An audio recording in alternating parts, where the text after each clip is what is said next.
Hey guys, what's going on? Welcome back to the channel. I hope you're doing good. In this video we're talking about one of the most underrated aspects of making bass lines, which is choosing the scale and with it the frequency range your bass line will move in. The fundamental frequency of a bass line is in fact what makes or breaks your track. It's a crucial aspect that many producers overlook, but it changes everything. This video is part of the Bass Sound Design course available for Minimal Improvements members. It's a course that teaches you everything you need to know to truly master bassline writing from start to finish. On Minimal Improvements, most of the topics are organized in series to give you a full 360 degrees understanding, plus some other simpler production tips that can spark creativity or help you get ideas for your tracks. So if you want to learn how to craft tracks that work, or if you simply want to get inspired because lately you're lacking creativity, consider subscribing to Minimal Improvements. You find the link in the description. Now enjoy the video.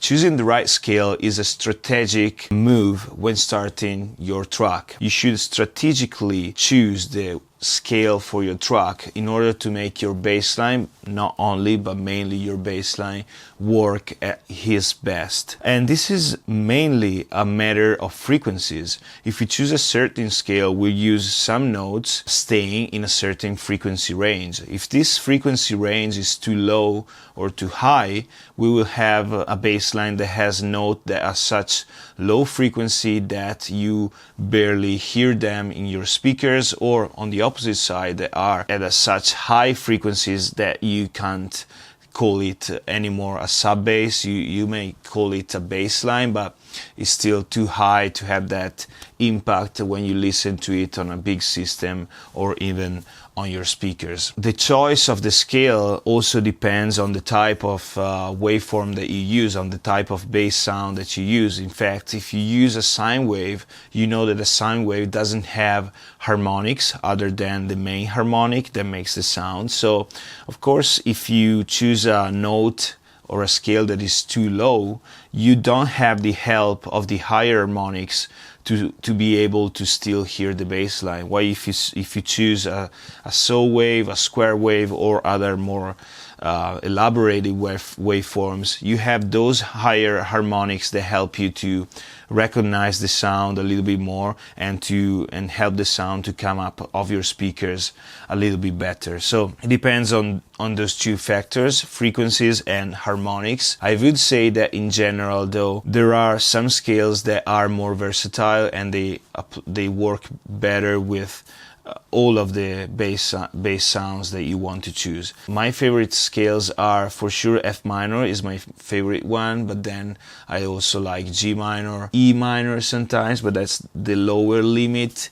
And yeah, A minor is also a good scale, but it starts to be a little bit higher. So F minor to me is the sweet spot, but again, it depends on the tracks that you're making. I want to show you now a little bit this thing about frequencies and why some scales are not so good to make a nice bass line. Let's get into the computer. So to show you what I mean, I use operator and we'll start with a sine wave. So let's switch on the EQ and switch off any curve applied. If I move the mouse, you can see here the note corresponding to a certain frequency. So let's suppose I'll start by pressing C, not the higher C, but let's say the sub C. Okay, so this C note that you'd use as a root note of your scale to make your main bass line. So if my bass line is in C minor, my main bass note will be C, of course. So let's see. If I press the lowest C and we go here, we can see that the note C0 is around 32 Hz. This is a quite powerful sub-bass sound. In my headphones I can hear it quite well. But if I consider my monitors, my frequency response on my monitors, I think it's around 40 Hz, the lower frequencies that they can reproduce well. Okay, if I reproduce C on my monitors, I will be able to hear a little bit. I will see the drivers vibrating, but I won't have that nice low frequency hitting my chest because they can't reproduce it very well. Okay, so I can say, okay, but I have the higher octave, so I can press C in the higher octave. So let's check. At this point we are at 64 Hertz. Okay, 64 Hertz, for sure it's a nice frequency. It's still in the low frequency area, but is no more as powerful as it was the lower octave. Okay, so I can hear it, but I mean, it's a bass line, but it's not a sub bass as powerful as it would be if it was maybe in this frequency. Okay, so if I press F, if my track was in F minor, so F is my main note, now we are at 43 Hertz, around that frequency. My speakers can reproduce it very well. If I go down, of course, this is too low, so this will be my main root note. If I go up, it's no more a bass line, it starts to be in the mid frequencies, but still I can move and have that lower sub bass very powerful and use the higher note just to make a little bit more exciting my bass line. All of the other notes of the scale are still in the right range because I have also E, which is at 30 Hertz, F is at 45, around that 43. So it's a good range. That's what I'm talking about when I say pick the right scale. C and D are quite low, so I would avoid those frequencies if I can choose the scale since the beginning. Now, what happens if I add harmonics to the bass sound? So if I push the harmonics up, you can see, oh, this is very, very strong. Oh, there we go. Okay, now you can hear that the higher frequencies help me to hear the bass line a little bit better. And if you want to really experience the difference, maybe try to check this part of the video on your laptop speakers, on your monitors. If you don't have a sub, especially check it on your monitors. You will hear that by the time I boost this second operator and harmonics start to come up, you will hear the sound a little bit more clearer. Okay, so it loses a little bit of the power in the low frequencies, but it gets a bit more clear in the mix. We can go on, we can add more harmonics. Let's see if we can maybe change the waveform here. Okay. Okay, at this point the sound is horrible, so we're not putting our attention on the quality of the sound, but it's still much more easier to hear than this. So that's why I told you, okay, the main rule is trying to stay in a range that it's easy to hear your bass line, whatever waveform you choose. Also, even if you choose a waveform with more harmonics, it will be nicer if you stay in a frequency range where your main where your main harmonic is more audible. So even if I have this one, you can see that I lose some of the sub power. If I move here, I can lower these harmonics and have a much more powerful bass sound. Anyway, but in general, when you have a sound that has harmonics, you can also move to these lower frequencies and be able to hear the sound as well.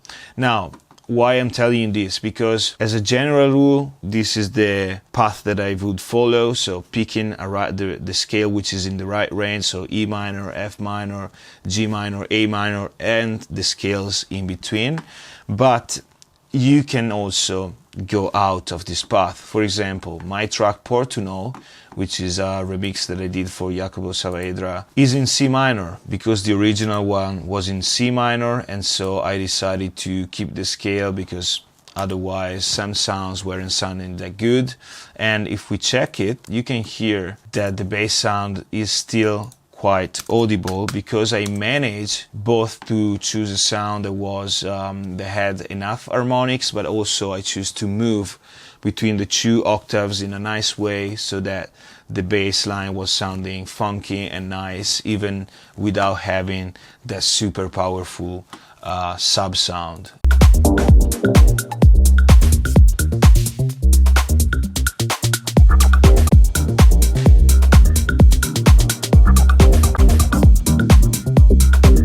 So in this case, as you can hear, I decided, let's check.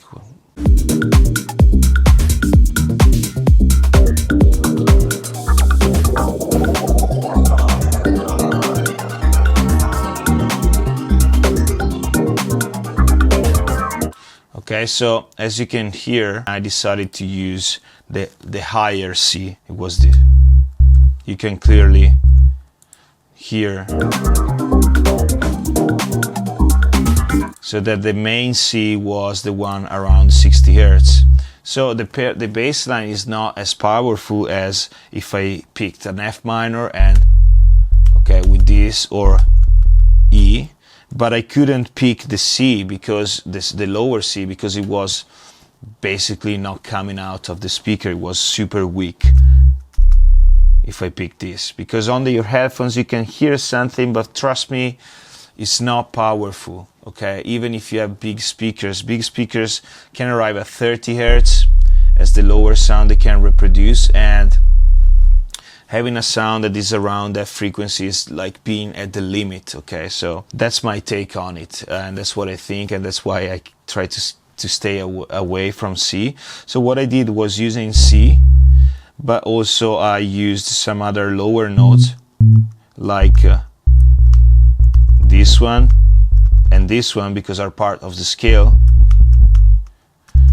But these are not the main note, these are not the root note. So the root note is the most important, and being in C minor, I lacked a little bit of that sub bass power. So all of this just to make sure that you know, when you choose the scale, try to think about this frequency range that you're moving in, and make your choice to make your bass line as powerful as you can.